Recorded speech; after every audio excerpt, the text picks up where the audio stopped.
सबसे पहले मैं कुछ टिप्स बताना चाहूंगी। पहला कि अच्छा हैंड राइटिंग होना चाहिए। अब भाई बायो है, बायो में इतनी सारी थ्योरी लिखनी है तो राइटिंग तो अच्छा होना चाहिए ना। एक क्वेश्चन कंप्लीट हुआ, उसके बाद ना आप कोशिश करिए कि एक लाइन ड्रॉ करें। उस लाइन ड्रॉ से क्या होता है, डिफरेंशिएट हो जाता है कि ये एक क्वेश्चन है, अब दूसरा क्वेश्चन शुरू हो रहा है। कोशिश करो कि अगर लंबे लंबे आंसर है ना तो उनको या तो पॉइंट्स की फॉर्म में लिखो या फिर फ्लो चार्ट्स बनाओ। जैसे जो इम्पोर्टेंट है उसको पेंसिल से ना अंडरलाइन कर दो। हेलो बच्चा पार्टी, आई एम योर प्यारी प्यारी बायोलॉजी मेंटर एंड एजुकेटर रिया माहेश्वरी। आप सभी का एमपी बोर्ड वाला पे वेलकम करती हूँ। सो कैसे हैं आप लोग? आई होप सब अच्छे होंगे एंड अच्छे से प्रिपरेशन कर रहे होंगे। बट केवल प्रिपरेशन करने से कुछ नहीं होता बेटा। आपने जितना सीखा है, आपने जितना पढ़ा है, उसको अच्छे से आंसर शीट पे भी प्रेजेंट करना होता है। तो आज मैं आपको बताऊंगी कि टॉपर्स कैसे आंसर्स को लिखते हैं। ठीक है, मैं बहुत सारी टिप्स दूंगी कि आप कैसे अपने आंसर को बेटर बना सकते हैं और वो टॉपर्स कैसे 100% मार्क्स लेके आए, वो 100% मार्क्स आप भी ला सकते हैं अगर इस वीडियो को अच्छे से देखते हैं। सो शुरू करें। देखो, सबसे पहले मैं कुछ टिप्स बताना चाहूंगी। पहला कि अच्छा हैंड राइटिंग होना चाहिए। अब भाई बायो है, बायो में इतनी सारी थ्योरी लिखनी है तो राइटिंग तो अच्छा होना चाहिए ना। अब डॉक्टर जैसा हैंड राइटिंग लिखोगे तो क्या एग्जामिनर को समझ आएगा, कैसे वो आपको नंबर देगा, है ना। अब दूसरा point, neat and clean answer sheet होनी चाहिए। ऐसा नहीं कि बिल्कुल लाइन नहीं है, उसी में ही लिखे जा रहे हैं, इतना सारा काटे जा रहे हैं, ऐसा नहीं करना है बेटा। नीट एंड क्लीन आपकी आंसर शीट होनी चाहिए। तीसरा, अच्छे से डायग्राम को ड्रॉ कीजिए, पेंसिल से ड्रॉ कीजिए, अच्छे से लेबलिंग कीजिए। फोर्थ, अच्छे से क्वेश्चन नंबर को मेंशन कीजिए। ऐसा नहीं कि आप आंसर कुछ और लिख रहे हो, आंसर नंबर 3 है, क्वेश्चन में डाल रहे हो 2। नहीं बेटा, प्रॉपर को क्वेश्चन मेंशन करना है, प्रॉपर क्वेश्चन मेंशन करना है। ठीक है। लास्ट जो है वो है कि कोशिश करिए कि ज्यादा से ज्यादा आप क्या बनाएं, फ्लो चार्ट्स बनाएं। तो हम एक काम करते हैं, टॉपर के आंसर शीट को देखते हैं और उससे समझते हैं। चलो, अब देखो बेटा, इन लोगों ने क्या किया है। इन लोगों ने किया है कि क्वेश्चन नंबर लिखा है। ठीक है, अब इतना आपको लिखने की जरूरत नहीं है कि question number 1 choose the correct option, बस क्वेश्चन नंबर 1 लिखिए एंड प्रॉपर आंसर सी है इसका। तो केवल सी डी ए नहीं लिखना है बेटा, आपको उसके साथ मेंशन करना है कि सी क्या है। सी जैसे यहाँ पे ट्रिप्लॉइड है तो आपको प्रॉपर लिखना भी है कि सी आंसर ट्रिप्लॉइड है, 3N। ठीक है, इसका आंसर डी है तो पेरिस्पर्म है, इसका डी है, GUG है, आपको प्रॉपर ऐसे लिखना है। एक चीज और आप देख रहे होंगे कि देखो कितना सुंदर सा हैंड राइटिंग लग रहा है। ठीक है, कि देखते ही एग्जामिनर को खुशी हो जाए कि इसमें तो ज्यादा मेहनत करने की जरूरत नहीं है। ऐसा नहीं है कि एग्जामिनर को बहुत फोकस करना पड़ रहा है कि कहाँ पे क्या चीज लिखी है। एक बार में हर चीज यहाँ पे मुझे दिख रही है ना। आपको भी सेम ऐसे ही करना है। नेक्स्ट जो बेटा करना है कि एक क्वेश्चन कंप्लीट हुआ, उसके बाद ना आप कोशिश करिए कि एक लाइन ड्रॉ करें। उस लाइन ड्रॉ से क्या होता है, डिफरेंशिएट हो जाता है कि ये एक क्वेश्चन है, अब दूसरा क्वेश्चन शुरू हो रहा है। ठीक है, तो ये चीजें आपको ध्यान रखनी है। अब देखो, इन्होंने ऐसे ही लिख लिए हैं, सारे 1 वर्ड वाले आंसर लिख लिए हैं। ठीक है, अब ट्रू और फॉल्स, दूसरी चीज, ट्रू और फॉल्स को ऐसे नहीं TF ऐसे नहीं बेटा, प्रॉपर ट्रू लिखिए, फॉल्स लिखिए, जैसे इन लोगों ने लिख रखा है ट्रू फॉल्स। ठीक है, ऐसे करना है। आगे देख लेते हैं। देखो, इन्होंने अब क्वेश्चन नंबर 4 है, ठीक है, उसको पूरा मेंशन किया है।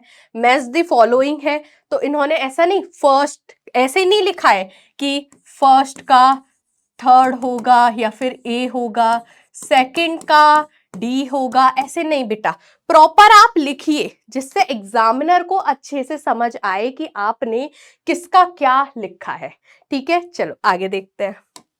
अब देखो, अब इन्होंने यहाँ पे ना शॉर्ट आंसर्स लिखे हैं, तो शॉर्ट आंसर में आप देखिए प्रॉपर जिफ्ट है।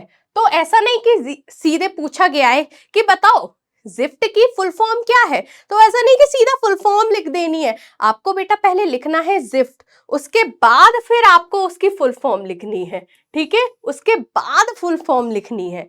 इतनी चीजें समझ आई, तो आपको ऐसे ही तो करना है, ऐसे ही तो आंसर अट्रैक्टिव लगता है बेटा। ठीक है, अब देखो आप एक और कोशिश कर सकते हो। कोशिश करो कि अगर लंबे लंबे आंसर है ना, तो उनको या तो पॉइंट्स की फॉर्म में लिखो, या फिर फ्लो चार्ट्स बनाओ, या फिर बेटा जो उसमें इंपॉर्टेंट लाइंस है, अब सपोज 5 मार्क्स का क्वेश्चन है, ठीक है, आप 3 पेज का आंसर लिख रहे हो, आप 2 पेज का आंसर लिख रहे हो, अब लिखते ही चले जा रहे हो, लिखते ही चले जाओ। ठीक है, अब कितने सारे शीट्स होती हैं एग्जामिनर के पास, वो आपका पूरा आंसर नहीं देखता है बेटा। तो आपको क्या करना होगा, उसमें से जो इंपॉर्टेंट है उसको पेंसिल से ना अंडरलाइन कर दो। सपोज ये तो छोटा सा है, अगर क्वेश्चन बड़ा है तो बेटा आप क्या करो, जैसे चीज प्रोड्यूसिंग लार्ज, मतलब ऐसे करके क्या कर सकते हो, आप उसको अंडरलाइन कर सकते हो इंपॉर्टेंट वाली चीजों को पेंसिल से। ठीक है, उससे आपके जो इंपॉर्टेंट पॉइंट्स है वो हाईलाइट होंगे, वो जल्दी नजर आएंगे, तो वो कोशिश नहीं करेगा कि वो पूरा पढ़े, वो उन हाईलाइटिंग पॉइंट्स को देखेगा और आपको पूरे नंबर दे देगा। ठीक है, अब देखो ऐसे ही इन्होंने देखो हर क्वेश्चन के बाद एक लाइन ड्रॉ की है कि डिफरेंशिएट कर रहा है, हर आंसर डिफरेंशिएट कर रहा है कि ये अलग आंसर है, ये अलग आंसर है। ठीक है, अब बेटा अब आगे देखो ये है, ठीक है, ये पूरा मतलब लॉन्ग आंसर है ये। अब इस लॉन्ग आंसर में देखो, इस लॉन्ग आंसर में देखो इन्होंने प्रॉपर ना लाइन छोड़ी है। ऐसा नहीं है कि आपको प्रॉपर लिखते ही चले जा रहे हो, लिखते ही चले जा रहे हो, नहीं, पूरा पेपर का यूटिलाइज करो। ठीक है, जहां जरूरत है वहां पे लाइन छोड़ो, ऐसा नहीं सब उसी में किए जा रहे हो, नहीं बेटा। ठीक है, नीट एंड क्लीन करने की कोशिश करो। ठीक है, इतना समझ आया। अब अगर हो सके, जहां पे हो सके वहां पे क्या करो, फ्लो चार्ट बनाओ। अगर क्वेश्चन आया है, जैसे यहाँ पे क्वेश्चन था कि बायोपेस्टिसाइड और केमिकल पेस्टिसाइड में ना डिफरेंशिएट करो, अब आपको ना थ्योरी की फॉर्म में नहीं लिखना है, पहले आपने बायोपेस्टिसाइड डाल के हेडिंग डाल के उसको एक्सप्लेन कर दिया, फिर केमिकल पेस्टिसाइड डाल के फिर उसको एक्सप्लेन कर दिया, नहीं, ऐसा नहीं करना है। एक प्रॉपर टेबल बनाओ, एक साइड उसको एक्सप्लेन करो, एक साइड उसको एक्सप्लेन करो, उससे आपका आंसर अट्रैक्टिव लगेगा।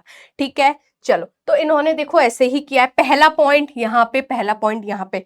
एक चीज और, अगर सपोज बेटा आप लिखते जा रहे हो, लिखते जा रहे हो, यहाँ पे क्या हो गया, लंबा हो गया आंसर, ठीक है, तो आपको उतने ही जगह, अगर सपोज यहां तक ये आंसर लिखा जाता, तो आप बेटा नेक्स्ट जब यहाँ सेकंड यहां से शुरू हो रहा है, तो आप भी सेकंड इसका यहीं से शुरू करते, तो उससे पता चलता कि पहला इसमें ऐसा होता है तो उसमें ऐसा होता है, दूसरा पॉइंट इसमें ऐसा होता है तो इसमें ऐसा होता है। ठीक है, तो उससे ना ज्यादा अच्छे से समझ आता है और आंसर क्या लगता है, अट्रैक्टिव लगता है। अब आगे देखो, ठीक है, लॉन्ग आंसर है, अब पर इसमें बेटा कोशिश करो कि क्या करो, पेंसिल से अंडरलाइन कर दो, ठीक है, जो जो इंपॉर्टेंट है। अब देखो इन्होंने यहाँ पे डायग्राम बनाए, कितना नीट एंड क्लीन डायग्राम है, कितना नीट एंड क्लीन, कितना, देखो एक एक लाइन क्या है, अच्छे से बनी हुई है, ऐसा नहीं कि टेढ़ी मेढ़ी, ऐसे टेढ़ी मेढ़ी लाइन जा रही है, ऐसा नहीं है बेटा। ठीक है, अगर लाइन ड्रॉ कर रहे हो तो अच्छे से करो, अपने पास स्केल रखो, स्केल लेके जाना।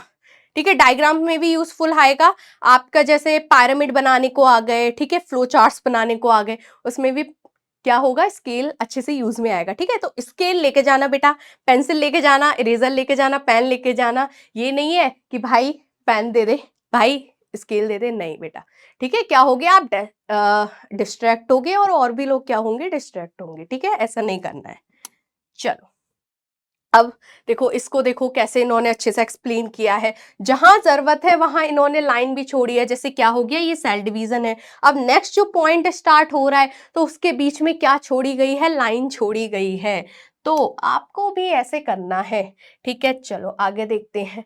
अब बेटा यहाँ देखो, इन्होंने क्या है, एक नीट एंड क्लीन डायग्राम को बनाया है।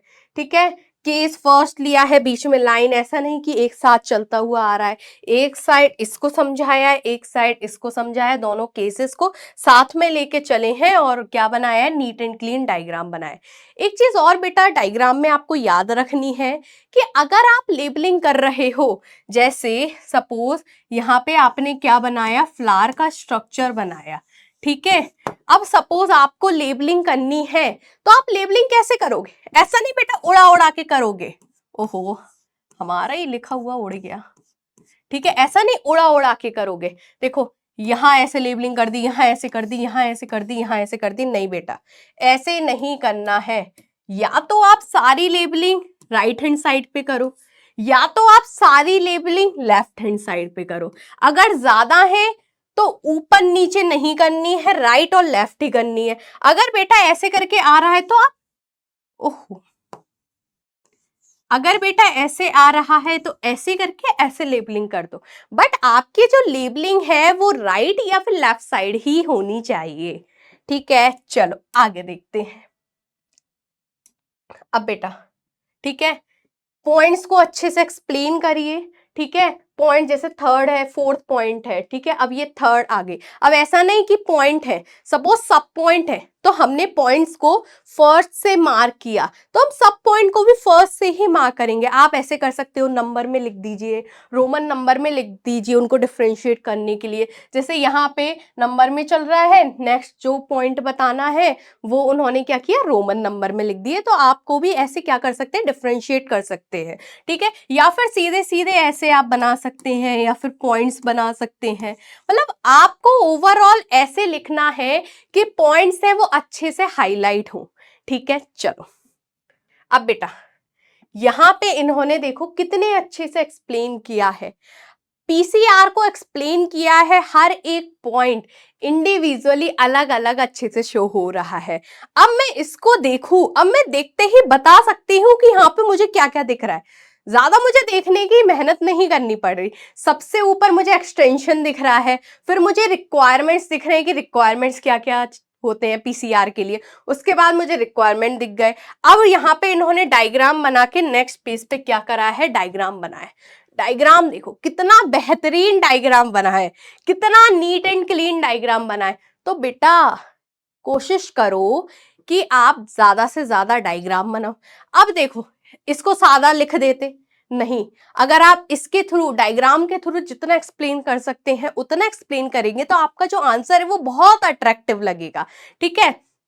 ऐसे करके एक्सप्लेन किया है, एक एक चीज ऐसा नहीं है कि इसी में ही है जो लिखा है वो घुसा चले जा रहा है, नहीं, हर एक चीज अलग अलग लिखी होनी चाहिए, ठीक है। यहाँ पे गैप है, आप प्रॉपर गैप छोड़िए, ठीक है, प्रॉपर गैप छोड़िए। ये मत सोचिए कि भाई हम तो बचा लें, 2 पेज में पूरा पेपर खत्म कर दें, नहीं बेटा, अच्छे से आंसर शीट को यूटिलाइज करो, ठीक है। तो अच्छे से देखो, आप ना कलर्स का यूज कर सकते हो कुछ कुछ चीजें हाईलाइट करने के लिए, आप कलर्स का यूज करो, बट रेड कलर यूज नहीं करना, पिंक कलर यूज नहीं करना, ऑरेंज कलर यूज नहीं करना, एंड ग्रीन कलर यूज नहीं करना। आप डार्क ब्लू कलर यूज कर सकते हो, पर्पल यूज कर सकते हो, स्काई ब्लू, ब्राउन, ये कलर्स आप यूज कर सकते हो, या सिंपली ब्लैक पेन से भी क्या कर सकते हो, जैसे इन्होंने क्या किया, पेन से किया, ठीक है। उसकी जगह आप बेटा ऐसे भी कर सकते हो कि ऐसे बॉक्स में लिख दो, तो उससे क्या होंगे, ये हाइलाइट्स हो जाएंगे, क्योंकि ये आपके क्या है, मेन पॉइंट्स है जो इसमें क्या किए जा रहे हैं, शो किए जा रहे हैं। तो आप प्रॉपर क्या कर सकते हो, बॉक्सेस बना सकते हो और बॉक्सेस के थ्रू इनको डिफ्रेंशिएट कर सकते हो, ठीक है। अब देखो ये है, अब एंड हो गया, ठीक है, ये तो बेचारे टीचर्स ही काट देते हैं, ठीक है। तो प्रॉपर इतना लिखने की जरूरत नहीं है कि एंड हो गया, ठीक है। आप प्रॉपर को लास्ट पॉइंट है तो उसको वापस से अंडरलाइन कीजिए।